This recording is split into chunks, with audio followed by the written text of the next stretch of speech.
ओम गुरुर्ब्रह्मा गुरुर्विष्णु गुरुरेव महेश्वर गुरु साक्षात परब्रह्म तस्मै श्री गुरुवे नमः। हमारे आत्मीय भाइयों बहनों, आज गुरु पूर्णिमा का पावन पर्व है। परम पूज्य गुरुदेव परमन्य माता जी को उनके चरणों में प्रणाम करते हुए मैं अपनी बात आपसे कहना चाहता हूँ। आप यहाँ से बहुत दूर बैठे हैं। हम लोग शांतिकुंज गायत्री तीर्थ में गुरु पूर्णिमा मना रहे हैं और आप हमारे आदरणीय कलचंद भाई साहब की उपस्थिति में ये गुरु पूर्णिमा पर्व मना रहे हैं। गुरु पर्व जो है वो अनुशासन का पर्व है। हमें याद दिलाने के लिए आता है कि हमने अपनी श्रद्धा को परखा कि नहीं, श्रद्धा को आरोपित किया कि नहीं। श्रद्धा जितनी आरोपित की जाती है गुरु के ऊपर, उतना ही गुरु फल देने लगता है। ये ऐसे ही है जैसे पानी देने से वृक्ष बढ़ता है, उसी तरह से श्रद्धा आरोपित करने। श्रद्धा का अर्थ होता है आदर्शों के प्रति असीम विश्वास, असीम प्यार, आदर्शों से असीम प्यार। परम पूज्य गुरुदेव ने अपने 1978 की गुरु पूर्णिमा के एक प्रवचन में कहा है कि आपका मन न लगे तो आप क्या करें कि आप हमारे चित्र को देखिए और चित्र को देखकर हमारे प्रति प्रेम विकसित करिए। हमारे चित्र के माध्यम से हमारे आदर्शों को अपने जीवन में उतारने का प्रयास कीजिए। प्रयास करने के लिए क्या करें? शुरुआत एक छोटे से काम से कर लीजिए। छोटा सा प्रयास हो, और वो छोटा सा प्रयास ये हो कि आप हमने जो कुछ भी किया है, अच्छा काम किया है, जो कुछ भी हमने विस्तार किया है, उस काम का एक छोटा सा अभ्यास अपने जीवन में स्टार्ट कर सकते हैं, शुरू कर सकते हैं। हमारे गुण आपको अच्छे लगे हों, समयबद्धता, सादगी, तपस्या, ये सब तुमको अच्छे लगे हों तो ये इनको जीवन में उतारने की कोशिश करो, एक एक करके। और अपने अंदर जो नकारात्मकताएं हैं, जितनी नेगेटिविटीज़ हैं, उनको निकालने की कोशिश करो।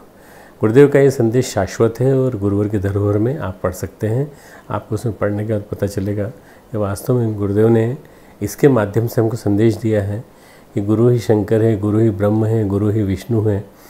और गुरु के प्रति जितनी श्रद्धा का आरोपण होगा, श्रद्धा हम जितनी आरोपित करेंगे, उतना ही हमको मिलता चला जाएगा। गुरु महाकाल के रूप में आते हैं और युग प्रत्यावर्तन की प्रक्रिया को गतिशील करते हैं। जैसा गुरुदेव ने 1966 की अखंड ज्योति में लिखा कि महाकाल और उसका प्रत्यावर्तन जो होने जा रहा है, उसमें हमारी भूमिका निमित्त मात्र की रहेगी। ये विनम्रता का प्रतीक है। वस्तुतः परम पूज्य गुरुदेव साक्षात महाकाल के रूप थे और हम सबको उन्होंने निमित्त बनाया, और निमित्त बना करके हम सबसे वो काम करा लिया जो कि बड़ा असंभव काम था। असंभव क्या था? अपने आप को बदलना। एक्चुअली सबसे ज़्यादा कठिन है अपने आप को बदलना। अब मनुष्य बड़ी मुश्किल से अपने आप की अपनी आदतों को बदल पाता है। अपने गुस्से पे, अपनी बहुत सारी जो आदतें हैं जिनमें छोटी छोटी सी बातें आ जाती हैं, उनको एक एक करके सुधारना और सुधारते चले जाना, ये बहुत बड़ा काम है, बहुत बड़ा काम है। ऐसे लाखों करोड़ों व्यक्तियों के जीवन को बदल देना और उनके घर में, परिवार में एक तरह से सुख समृद्धि ला देना, ये काम गुरुदेव ने किया है। तो मैं समझता हूँ कि एक इतना बड़ा मिशन जो खड़ा हुआ है, योग निर्माण मिशन, परम पूज्य गुरुदेव का गायत्री परिवार, उसके पीछे सबसे बड़ा उद्देश्य ये है सद्गृहस्थों का एक समुदाय है। सद्गृहस्थ इतनी बड़ी संख्या में खड़े हो गए कि आज हर कोई एक उम्मीद लगाए बैठा है कि अगर किसी के ऊपर टिका हुआ है योग निर्माण, तो गायत्री परिवार के ऊपर टिका हुआ है। मित्रों, ढेर सारी संस्थाएं काम कर रही हैं, ढेर सारे गुरु दूर दुनिया में हैं। जिस तरह से मशरूम्स सारे समाज में फैले रहते हैं, जंगल में फैले रहते हैं, उसी तरह से सद्गुरु भी ढेर सारे फैले हुए हैं, बहुत सारे हैं गुरु फैले हुए। मैं ये कहूँगा गुरु फैले हुए हैं, सद्गुरु तो नहीं है। सद्गुरु तो गिने चुने नहीं होते। पर हमारे गुरुदेव जो हैं वो उस समय आए जिस समय कि लोगों को वास्तव में सही अर्थों में संस्कृति के क्षेत्र में दिशा की, ज्ञान की, और उस क्षेत्र में आगे बढ़ने के लिए किसी अस्त्र शस्त्र की ज़रूरत थी। तो गुरुदेव ने हमें गायत्री और यज्ञ दिया, और उन्होंने कहा कि अपने इस जो भारतीय संस्कृति के इन दो चीज़ों के माध्यम से आप सद्ज्ञान और सत्कर्म, ये जो दो ईश्वर प्रदत्त पंख हैं, इनके माध्यम से आप भगवान तक उड़ान उड़ सकते हैं। कितना बड़ा काम गुरुदेव ने दिया। और छोटी छोटी चीज़ें थीं कि गायत्री मंत्र का जप करो, भले 1 माला करो, कोई दिक्कत नहीं, 3 माला करें, 24 माला करें, आपके ऊपर निर्भर करता है कि आपकी माला में मन लगा कि नहीं।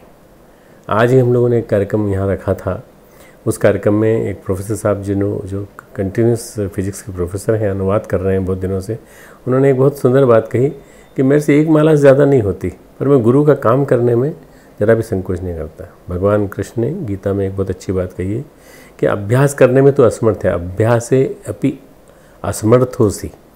अभ्यास करने में भी तो, यदि योगाभ्यास करने में, जप करने में, प्रवचन देने में, तप करने में, इन सब चीज़ों में तो असमर्थ है, तो मदर्थम भी कर्माणी, तो मेरा काम कर। तू मेरा काम करेगा तो तू मेरा काम करते करते तो मुझे ही प्राप्त होगा, मुझे ही प्राप्त होगा। इसलिए गुरु का काम करना यानी गुरु के साथ आत्मसात हो जाना, एकत्व प्राप्त कर लेना। अभी हम क्या है कि हम जानते हैं गुरुदेव नहीं है, सशरीर नहीं है। सशरीर नहीं है तो कोई चिंता की बात नहीं। आपके पास उनका चित्र है, आपके पास उनके कर्तव्य हैं, आपके पास उनकी किताबें हैं, आपके पास उनका विचार है।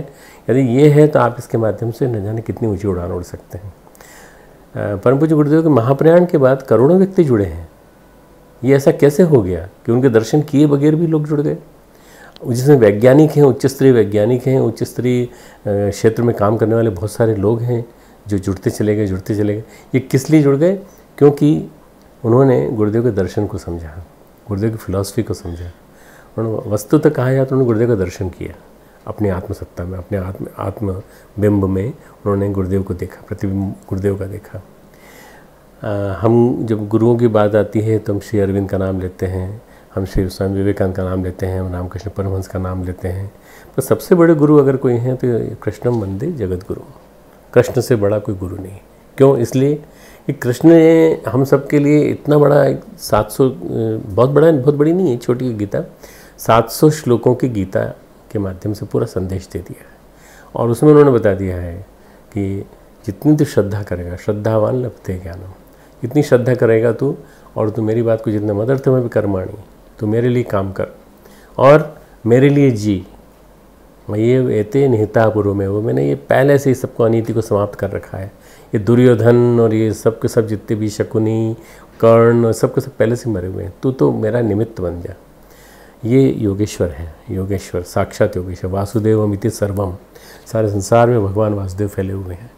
कण कण वासुदेव, ईशावास्यमिदं सर्वम यत्किंच जगत्याम जगत। ये भगवान की सत्ता ही चारों तरफ, कण कण में, जड़ में भी, चेतन में भी, सब जगह वही संव्याप्त है। इस भाव को जो मन में आरोपित कर लेता है, उसे फिर परमात्मा के चारों तरफ दिखाई पड़ता है। फिर कोई गलत काम भी नहीं करते बनता, कुछ किसी की बुराई करते भी नहीं बनता, पीठ पीछे किसी के बारे में बोलते नहीं बनता। आप क्या समझ रहे हैं कोई देख नहीं रहा है? भगवान देख रहा है ना। भगवान है, और भगवान है तो फिर हमारा भगवान का ही है जब सब कुछ, तो हमारा ध्यान की, उसके धन की ओर क्यों जाएगा? माँ हृदय कस्यस्विद धनम, ये ईशावास्य उपनिषद का पहला श्लोक जो है, ये बड़ा महत्वपूर्ण श्लोक है। इसकी व्याख्या विनोबा ने की है, और विनोबा ने व्याख्या करने के साथ कहा है कि ये हमें गुरु के प्रति समर्पण सिखाता है। गुरु के प्रति समर्पण। कौन गुरु? कृष्णम वंदे जगत गुरु। कृष्ण जगत गुरु है। आज के दिन हम श्री कृष्ण रूप में परम पूज्य गुरुदेव का, महाकाल रूप में परम पूज्य गुरुदेव का, और गायत्री के अधिष्ठाता के रूप में, ब्रह्मा के रूप में परम पूज्य गुरुदेव का, इन तीनों रूपों में उनका ध्यान करते हैं। उनका तीनों रूपों में, ब्रह्मा विष्णु महेश के रूप में ध्यान करके हम प्रार्थना करते हैं परम पूज्य गुरुदेव से, परम पूज्य गुरुदेव आप हमें वो सब दीजिए जिसके माध्यम से हम आपके काम को पूरा अंजाम दे सकें। श्रेय किसको मिलेगा इसके लिए चिंता करने की जरूरत नहीं है। श्रेय आपको मिले न मिले, पर ये काम जो है ये तो होकर के रहेगा, क्योंकि ये युग निर्माण का काम है, युग प्रत्यावर्तन का काम है, युग परिवर्तन का काम है। जब इस काम में किसी प्रकार की कोई आप अगर गड़बड़ी करेंगे, आप कमी रखेंगे, तो कोई ना कोई और कर लेगा। श्रेय मिले न मिले, पर हमें करते रहना चाहिए, उनका काम करते रहना चाहिए। बस उनका काम है। गुरुदेव ने एक छोटी सी बात लिखी, बहुत महत्वपूर्ण बात लिखी है। विषाक्तता की दवा औषधि हमारे पास है, उससे हमने सिरिंज में भर के रखा है। आप केवल सुई बन जाइए, आप केवल निडल बन जाइए, और निडल से हम अंदर घुसा देंगे, विषाक्तता समाप्त हो जाएगी। आस्था संकट का जो ये समय है, इसको ठीक करना है अगर, तो एकमात्र तरीका ये है कि हम गुरुदेव के निमित्त बन जाएं, गुरुदेव के निमित्त बन के काम करें। बस गुरु पूर्णिमा पे यही संकल्प आप सब लीजिए कि हम उनके निमित्त मात्रम भविष्य विसाचिन। हे अर्जुन, जो बाएं हाथ से चलाने वाला होने के कारण सव्यसाची कहलाया, हे अर्जुन तू निमित्त मात्र बन जा, बाकी तो मैंने काम कर रखा है पहला। युग प्रत्यावर्तन का काम हो चुका है, आप केवल निमित्त बन जाइए ताकि आपको श्रेय मिल जाए। आप भगवान का काम करने वाले, भगवान के निमित्त बन सकें, भगवान के गण कहला सकें, भगवान के शिष्य कहला सकें। हम लोग बड़े सौभाग्यशाली हैं कि एक भगवान हमारे जीवन में आया, जो हमारा गुरु भी था, भगवान भी था, और उसने हमें अपना शिष्य के रूप में स्वीकार किया। बस इस गुरु को साथ लेकर चलिए, कभी कभी कभी पीछे मत हटिए। इधर उधर भागने के बजाय केवल एक ही शक्ति को साथ लेकर चलेंगे तो आप न जाने कितनी ऊंचाइयों तक पहुंच जाएंगे। उनके साथ कैसे आपकी यात्रा हो, इसके लिए आपको परम पूज्य गुरुदेव की शिखर यात्रा, चेतना की शिखर यात्रा, उससे रूबरू होना पड़ेगा। ये पुस्तक हमने लिखी है ज्योतिर्मय के साथ, हम दोनों ने मिलकर चेतना की शिखर यात्रा, इसके 3 भाग लिखे गए हैं। उस चेतना की शिखर यात्रा को ही मैसेज मानकर आज आपने ये कार्यक्रम रखा है। और गुरु पूर्णिमा के दिन हम चेतना के शिखर पर पहुँचे हुए परम पूज्य गुरुदेव की इस शिखर यात्रा को कैसे अपने जीवन में उतार सकते हैं। एक एक उदाहरण, एक एक जीवन का जो उनका ज्वलंत उदाहरण है, वो हमारे लिए एक दीपक बन सकता है अंधेरे में चलने के लिए। जो उनके छोटे छोटे से काम थे, छोटे छोटे से काम उन्होंने कर कर के कितना बड़ा मिशन खड़ा कर दिया। ये आपको अगर पढ़ना है तो आप चेतना की शिखर यात्रा पढ़िए और उसके माध्यम से ऊंचाइयों तक उठिए। चेतना की शिखर यात्रा एक शीर्षक है जिसके माध्यम से हम गुरुदेव की यात्रा को आपको बताना चाहते हैं। और गुरुदेव की यात्रा अर्थात गुरुदेव किस तरह से ऊंचा उठते चले गए, किस तरह से ऊंचा उठते चले गए, और साथ साथ अपने साथ हज़ारों लाखों करोड़ों व्यक्तियों को लेते चले गए। ये चेतना की शिखर यात्रा हमारे जीवन में भी उतरे, हमारे अंतःकरण में भी उतरे और हम लोगों को भी आगे बढ़ाए। अभी 3 भाग इसके निकले हैं, 4था भाग लिखने का मन है, सूक्ष्मीकरण की यात्रा। तो सूक्ष्मीकरण की यात्रा में बहुत ज़्यादा अनुभूतियाँ हैं और बहुत ज़्यादा अनुभूतियाँ भी इकट्ठी होनी हैं, तो इसलिए अभी थोड़ा सा उसके लिए हम रुक गए हैं। बाकी ये 3 खंड जो हैं इनको आप पढ़िएगा, आपको लगेगा कि आप गुरुदेव से आत्मसात हो रहे हैं।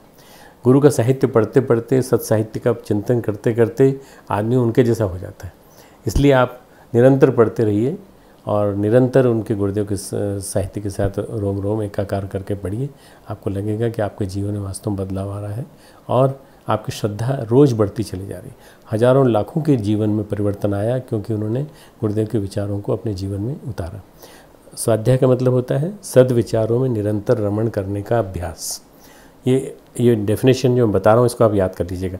सद्विचारों में निरंतर रमण करने का अभ्यास, निरंतर चलते रहने का अभ्यास।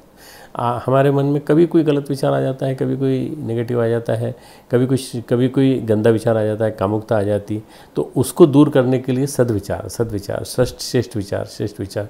तो आपकी कभी भी नींद हराम नहीं होगी, कभी भी आपके जीवन की आपदाएं नहीं आएंगी, जीवन में आपदाएं नहीं आएंगी, कभी आपको परेशानी नहीं होगी किसी तरह की, और आप हर तरह से खुश रहेंगे। एक अच्छे शिष्य की पहचान यही है कि वो हमेशा सद्विचारों में, गुरु के विचारों में रमण करता रहे। शिखर यात्रा आपके जीवन में भी उतरे।